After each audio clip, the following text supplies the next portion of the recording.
Ya, pemirsa, ada anggapan bahwa hak rakyat dirampas oleh koruptor, maka wajar hak koruptor ini dicabut. Bagaimana kemudian pengaruh terhadap efek jerat, remisi terhadap efek jerat bagi para koruptor, ini seperti apa, Prof. Tamrin? Ya, saya pikir barangkali saya setuju dengan Didi Tolak bahwa ada hak rakyat, dan itu bukan hanya rakyat saat sekarang, tapi rakyat bergenerasi ke depan sebenarnya dampaknya itu, dan terutama di daerah-daerah yang sebenarnya sudah miskin seperti NTT, Papua, Maluku dan sebagainya. Itu dampaknya bukan main. Jadi harus diupayakan bahwa kehilangan yang dirasakan rakyat itu ada semacam pengganti untuk itu. Nah, pengganti itu adalah rasa keadilan, bahwa orang itu memang dihukum sebagaimana mestinya dan dipersulit pemberian remisi itu dengan beberapa syarat tertentu. Saya kira kalau dipersulit saya setuju, karena begini, pertama ya, secara garis besar saya lihat ada satu inkonsistensi dari pemerintahan Jokowi ini dengan menteri-menterinya. Yaitu saya kira barangkali ada banyak yang barangkali nggak baca lagi itu nawacitanya itu. Nah, sehingga di nawacita itu tadi saya sebelum kesini saya baca itu di poin 11 itu bagian C itu dikatakan secara tegas-tegas bahwa penegakan hukum dan pembasmian korupsi itu dilakukan dengan mengingat hak dari rakyat, supaya hak mereka itu benar-benar dilindungi dalam rangka pembasmian korupsi dan penegakan hukum. Nah, jadi pemberian remisi ini kemudian melukai perasaan rakyat, begitu? Tidak itu saya uraikan satu-satu dulu barangkali ya. Jadi pertama saya kira ada inkonsistensi yang sangat tinggi, bahwa kalau memang betul-betul ingin membasmi korupsi dan kemudian ingin melindungi hak rakyat, maka harus ada semacam aksi pemihakan terhadap setiap upaya yang bergerak ke arah pembasmian korupsi. Nah, kita lihat dari mulai Polri dengan KPK ini, itu publik membaca tidak ada niat yang cukup kuat untuk benar-benar membasmi korupsi dan kemudian memperkuat KPK dan kemudian pada gilirannya akan melindungi hak rakyat gitu. Nah, itu inkonsistensi yang pertama. Kemudian inkonsistensi yang kedua itu adalah bahwa kejahatan-kejahatan yang luar biasa ini seperti narkoba, kemudian korupsi, kemudian terorisme itu saya kira memang harus diperlakukan tidak seperti kejahatan-kejahatan lainnya. Jadi mereka tidak layak mendapat remisi menurut itu baru poin yang ketiga. Nah, jadi ini harus diperlakukan dengan cara yang tidak sama dengan kejahatan-kejahatan lainnya. Nah, kemudian untuk itu maka kerjasama dengan KPK dengan Kejaksaan Agung memang perlu. Kenapa? Karena orang-orang yang korupsi ini kan korupsi berjamaah. Nah, karena mereka korupsi berjamaah, yang satu itu tahu yang lain, sehingga dia bisa memberitahu orang-orang yang masih lepas di luar dan baru dia yang masuk ke dalam. Nah, dia bisa bantu Kejaksaan Agung, dia bisa bantu KPK untuk mengejar orang-orang yang belum ketangkap itu. Nah, sehingga kalau dia mau bekerja sama untuk sebagai whistleblower itu, kemudian untuk mengejar orang-orang itu memang harus diperlakukan beda dengan misalnya koruptor yang lain yang tadi sudah dijelaskan gitu. Kembali ke argumentasi yang disampaikan oleh Menkumham adalah mengapa ini kemudian ditarik ke Menkumham, karena pembinaan dari narapidana adalah di bawah wewenang dia. Apakah itu kemudian bisa diterima? Saya pikir Menkumhamnya tidak berkaca itu. Tidak berkaca. Karena apa?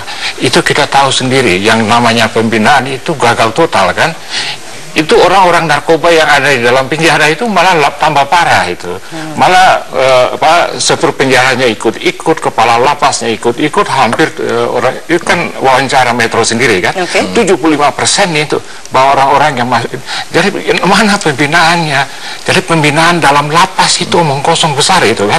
Nah, sehingga memakai argumen itu sebenarnya memasukkan dirinya sendiri ke dalam. Tapi tujuannya untuk pencegahan dan bukan balas dendam, Prof? Iya, tapi sebenarnya tidak efektif, tidak terjadi kan.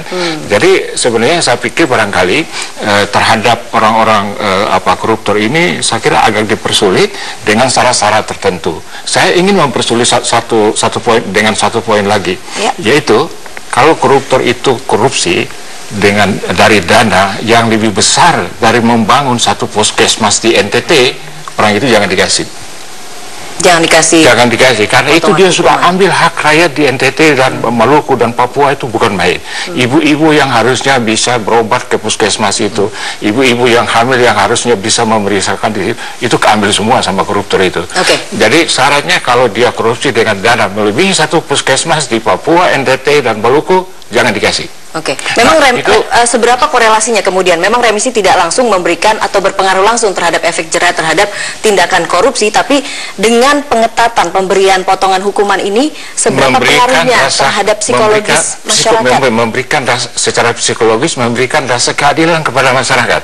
Jadi orang-orang misalnya rakyat yang tercecer dalam pembangunan di NTT, Papua dan Maluku bisa lihat, nah itu betul, itu dia udah ambil hak kita, dia harus jangan diberi remisi seperti itu. Nah, jadi saya kira itu kalau memang betul-betul ingin konsisten ya. Nah, tapi saya kok melihat itu nada Menkumham ini lebih ke nada bahwa ini wewenang saya dan dia tidak mau berkoordinasi dengan KPK dan Kejaksaan Agung. Padahal dalam pembasmian korupsi itu harus ada sinerginya begitu ya. Harus ada kerjasama dengan itu. Kita tahu bahwa pengetatan masalah remisi koruptor ini dikeluarkan lewat PP tahun 2012. Apakah kemudian ada penelitian korelasi antara pengetatan remisi ini dengan berkurangnya jumlah koruptor, Mas Tama? Ya, memang kalau misalnya soal pengurangan koruptor itu variabel ada banyak sekali yang harus kita ukur ya. Misalnya gimana kepolisian, kejaksaan dan KPK, apakah sudah efektif, apakah sudah maksimal, gimana pencegahannya, gimana penindakannya, gimana koordinasi supervisi, gimana monitoringnya. Ini ada banyak variabel, jadi memang tidak bisa langsung dibatasi remisi koruptor berkurang, bukan itu. Tapi ini bicara soal efek dari pembedaan yang sudah dikatakan oleh Prof. Tamrin. Saya mau kasih lihat misalnya, kita catat sepanjang 2014 aja misalnya itu ada sekitar 196 putusan yang coba kita lihat. Hukumannya rata-rata 178 kasus atau sekitar 81,2% itu hukumannya 1 sampai 4 tahun. Jadi kalau kasus korupsi di Indonesia 2014 rata-rata ini sementara perhitungan kita 1 sampai 4 tahun hukumannya. Sedangkan misalnya kayak pencurian, narkotika, itu lebih besar gitu ya. Itu bisa lebih besar hukumannya. Kalau kemudian Anda diminta untuk memberikan masukan terhadap pengkajian ulang dari peraturan mengenai pemberian hukuman terhadap koruptor, Anda akan memberikan masukan seperti apa? Apakah nanti diperbaiki masalah di pengadilannya yang seperti yang dikatakan Menkumham juga, diperberat di pengadilannya dulu gitu, sehingga masalah remisi itu nanti belakangan gitu? Nah, ini yang harus kita lihat. Evaluasi terhadap pelaksanaan pemasyarakatan, kita juga harus lihat juga evaluasi pelaksanaan seperti apa, bagaimana pembinaannya. Jangan sampai misalnya narkotika dibinasakan gitu ya, pembinasaan, sedangkan kalau untuk kasus korupsi dibina seperti layaknya tadi dikatakan. Nah, kita nggak mau, artinya tadi apa kata Pak Hendari sudah betul sekali bahwa ada inkonsistensi nih. Ini jadi soalnya sebetulnya bukan soal regulasi tapi soal implementasi. Nah, ini harus kita lihat juga hati-hati. Soal aturan mau ada revisi, mau ada review, ya silahkan saja, tapi evaluasi dengan bijaksana. Gunakan indikator-indikator yang terukur, jangan sampai kemudian karena ada tadi ya asumsi-asumsi perlindungan buat koruptor dan segala macam itu semua nggak dilakukan. Itu yang pertama. Nah, yang kedua adalah kita harus bedakan mana regulasi, mana implementasi. Nah, pada tahapan implementasi, kalau kemudian tadi mau dibuat online ya, misalnya ada e-pemasyarakatan atau misalnya e-remisi, silakan saja ya, ada lakukan terobosan-terobosan, buat semua proses transparan mungkin, ada partisipatif dari pihak-pihak lain, silakan saja. Tapi kemudian jangan sampai ini aturan sudah dalam pandangan saya pribadi ini sudah bagus ya regulasinya. Yang perlu adalah evaluasi terhadap implementasi pelaksanaannya. Jadi kalau kata logika menggaruk ya di tempat yang gatal, jangan yang nggak gatal digaruk gitu. Evaluasi terhadap implementasi. Kita akan lanjutkan dialog ini setelah pariwara. Pemirsa tetap bersama kami di Prime Time News.